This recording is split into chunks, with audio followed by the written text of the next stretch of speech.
Welcome back to Music Theory Logic. My name's Andrew, and today is another music theory breakdown where we recreate popular songs so that you can better understand some music theory. Today, we're talking about 4 a.m. by Kaskade. This is a request. Shout out to Colt Sievers for the request. Let's go ahead into the logic session.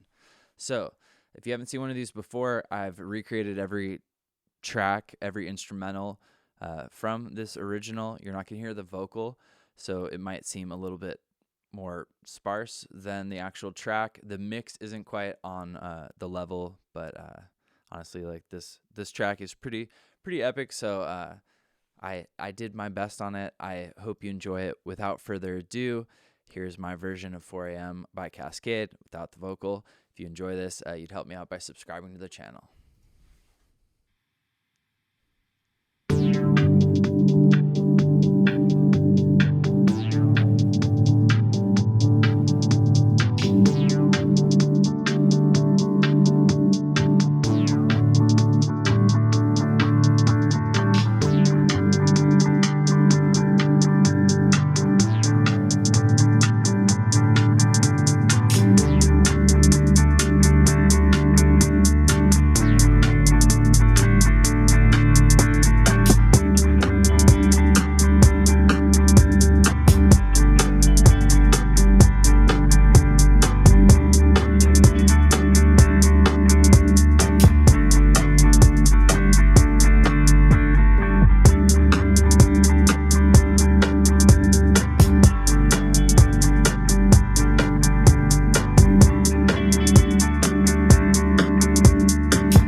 hopefully you enjoyed that. Again, it's a pretty empty without the vocal.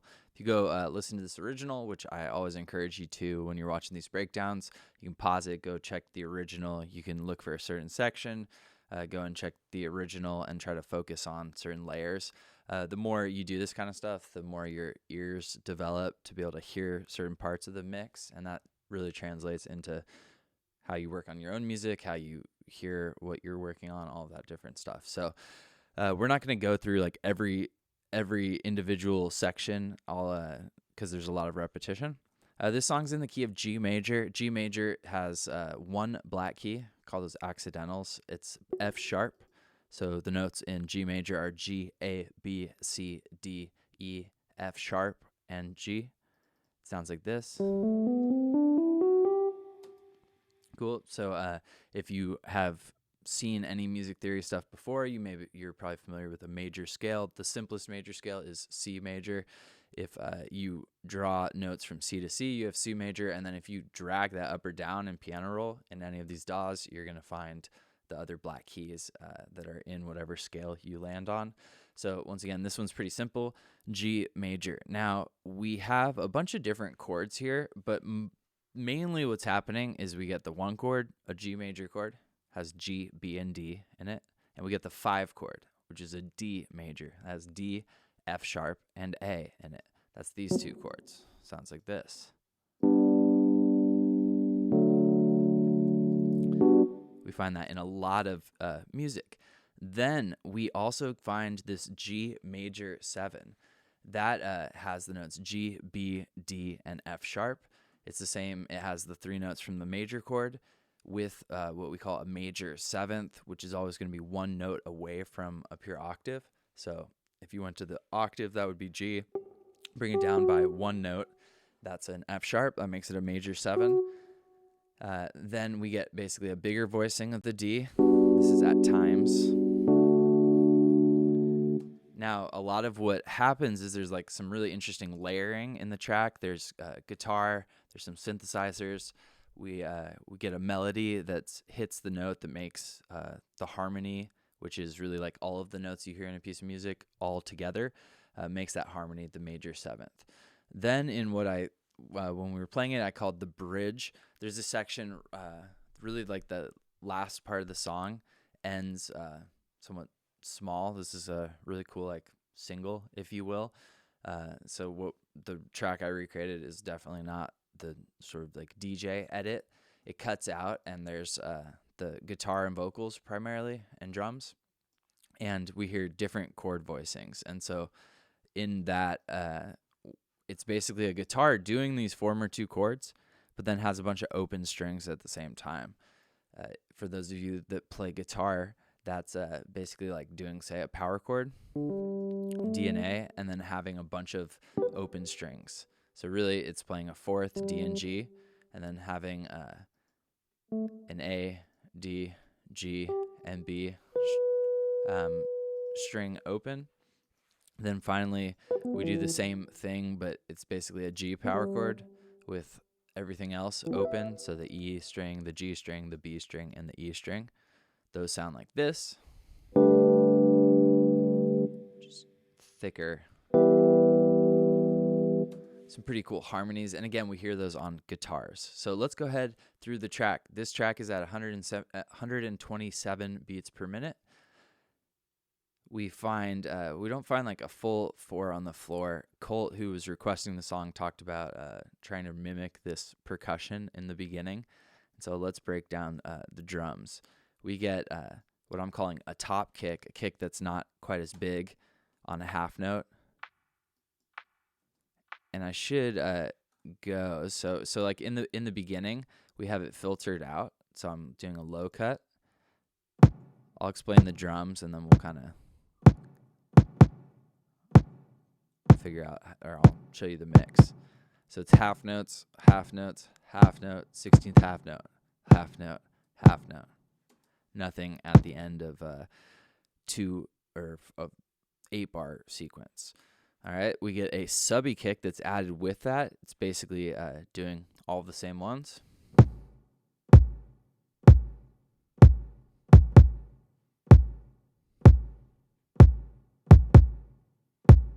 So really all together, those are the kick drums. The main percussion sample that's happening are these cymbals. We have closed hi-hats doing most of it. It's, let's see, if we look at a pattern, it's this repeating. So it's 2/8 notes, one and then at the very end, we get some swung out notes, and there's some delay on it. So basically it's the last 2 16th notes, but this one is late in time.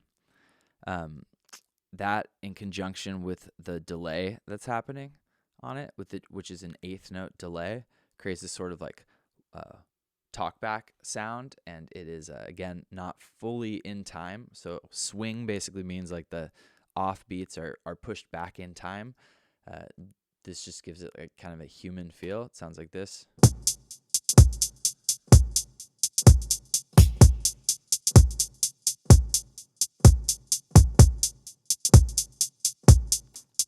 Pretty fun making that. Basically, to create something like that, you could do, again, mostly 8th notes. You're doing an 8th note delay. That's going to create a cool texture on its own, and then add some other rhythms in there. Maybe, again, this is just 2 odd rhythms. It happens basically the first measure, second measure, straight 8th notes. I guess not straight. They're actually swung out. So the off ones are back in time. Again, every other one is slightly back in time, and then we repeat the same thing. So it's our pattern, 2 8th notes, and then our swung last 2 16ths, 4 8th notes in a row. That same pattern before, 2, and then the 2 fast 16th notes. Then basically the 4 in a row, only the last one is an open hi-hat. So this is like more of a splashing sort of hi-hat that I used. In the actual original track, it sounds more like an open hi-hat, so it's not like perfect sound selection on my point, but it functions the same way. So that all sounds like this. Then we add the snare. Snare's a standard backbeats on 2 and 4. All together, it sounds like this.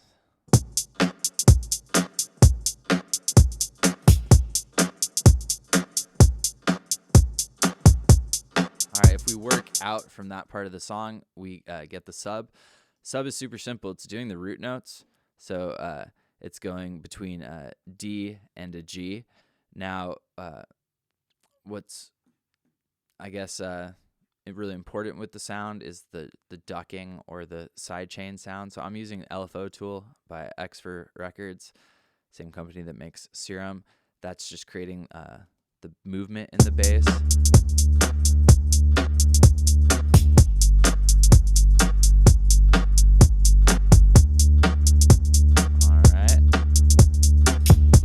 Guitar, which is strumming power chords.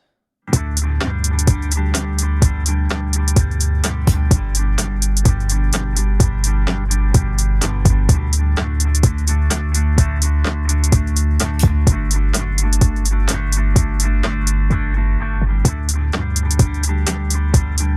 so interesting thing, the guitar is basically changing notes on 4 measure sequence.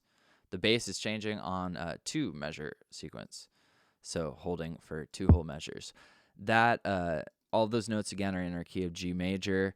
The D happening with the G happening with the D chord, which we hear from time to time, creates this like sus4 harmony.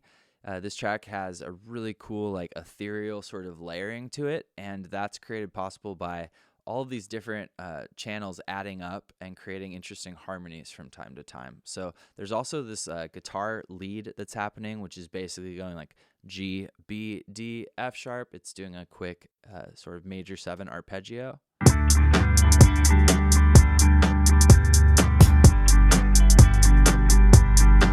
it's kind of a grace note between the first 2. So really B, D, F sharp. The guitars I'm playing, I do that on a lot of the tracks that have guitar because it ultimately sounds a lot better. I have electric piano kind of doubling what the guitar was doing, which is these G power, the power chords, so G and D together. That's happening on basically the swung out 8th notes, skipping the 7th 8th note, each measure. Everything else is the same. Then skipping the first one, when we go down to D, we get D and A. And then we come back to G and D, 1/8 note early. That sounds like this. Now, there's another keyboard playing this in the song. That's a pretty prominent layer. I am using Isotope for that. Isotope's really cool. Isotope is the company. It's Iris too. So it's a pretty cool sample player. I'm using a preset Gable or Garble keys from that in case you have it. So all of that sounds like this.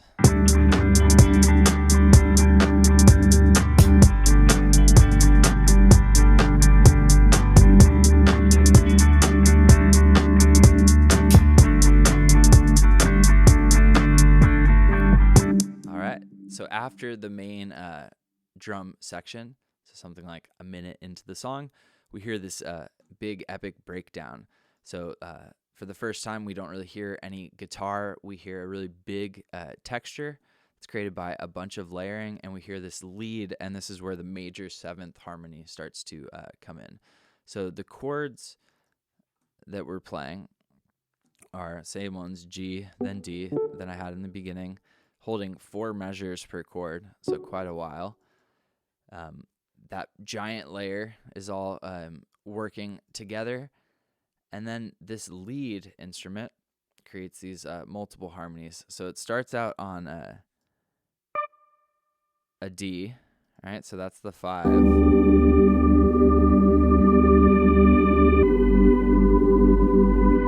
Then it comes down to the B, all right? That's our 3 in the key of G major. We go back to the D, then we come down to the A. So that's the first 8 measures. D, B, D, A. Now we're going to F sharp. Here's the major 7th. Pretty harmony. Back to D. Finishing on A.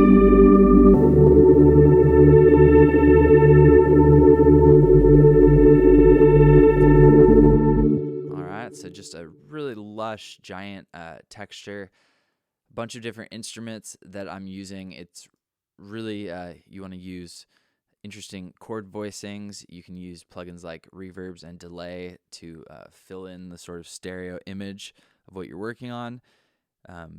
Be careful not to have like too much overlap of instruments. So I'm doing a lot of EQ here, like on the string layer, cutting out a bunch of the mids because our keyboard, for instance, this channel up here has a lot of really strong mids. So if I didn't do that, it would sound really muddy. After that section, we go into basically a mimic of the beginning of the song. So it goes back into guitar. We have the same keyboard as before, mimicking our guitar. We have the same bass line, but the guitar is slightly changed. Let's hear it.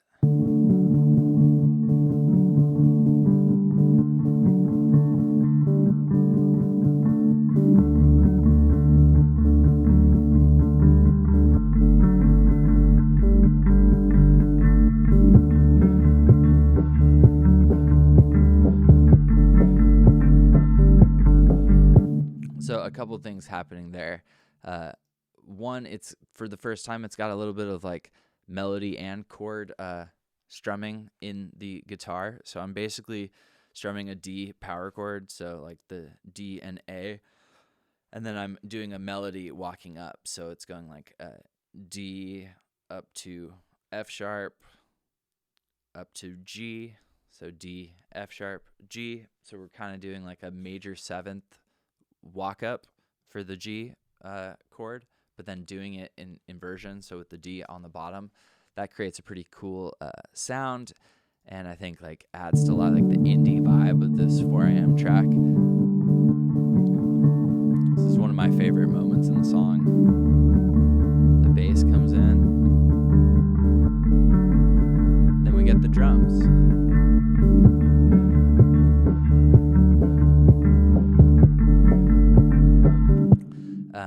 Cool. Then just walking through the rest of the sections comes back to the basically a mimic of the same first section with drums that we had. we go into the big, giant, lush chord section, only that happens on top of the drums this time. It also happens with the vocal that's still going on. Then we come to this, what I was calling the bridge section, which basically has our trippy instrument, which has the same notes we've been talking about, D and G, the whole time. I didn't really talk about the sound design, but I basically was looking for a preset that had a filter that when I automated it, it would sound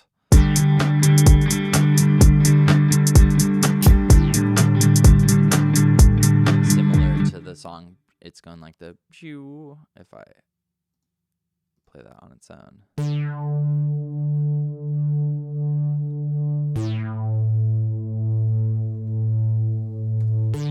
So it's basically a low-pass filter controlled via an LFO. So that same trippy synth happens with these guitar chords. Now the guitar chords are doing the last ones I showed you, this beginning section, which is basically, again, the same power chords, but with open strings or strings that you're not touching with your left hand on the guitar. So in essence, like normally when you play a power chord, you're going to just play the notes that you want to hear like that for a D chord. But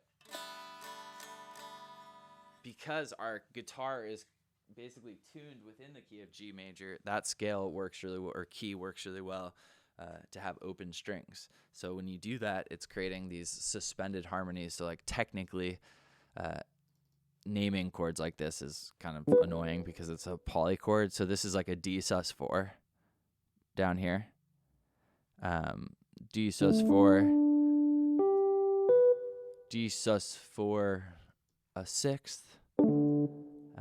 So kind of hard to describe. It also could be like a G sus2 in first inversion. Anyway, the names of these chords don't really matter.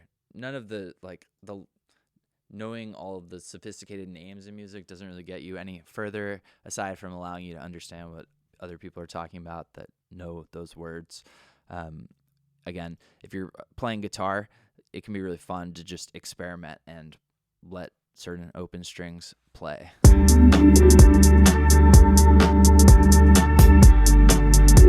that is.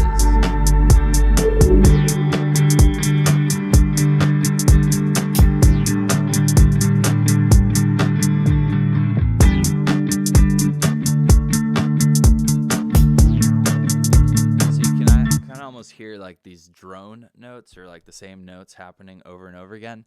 Those function, again, here's a fancy word, as a pedal tone or something that all the other music rotates around or kind of like moves around. And that works a lot to sort of like tie those two chords together. Chords like this really remind me of bands like, let's say, the Foo Fighters or Incubus. Both those bands use a lot of this kind of technique. And then finally, we go to this outro section. It has all the same stuff we've already talked about. No drums, so that's what I mean by this not being like a DJ edit. You totally could DJ this. It would allow you to mix in like the next track's drums. But a lot of songs in this style that are meant for DJs to like play in live settings and end with mostly drums so that you can have something to mix out to and the song doesn't just end. Anyway, I hope you found this helpful, especially you, Colt. If you have any further questions about the song, feel free to either write me an email or leave a comment. For the rest of you that watched, again, we saw some really cool textures built up. It wasn't like a ton of different chords happening, but using different voicings of those chords and adding notes like major sevenths and suspended harmonies as the song progresses gives this really cool texture. And again, the sound selection and mixing arrangement is a huge part of this kind of song. If you found this helpful, you would help me out a ton by subscribing to the channel. Have fun making music, be kind to your fellow human being, and I will see you next time.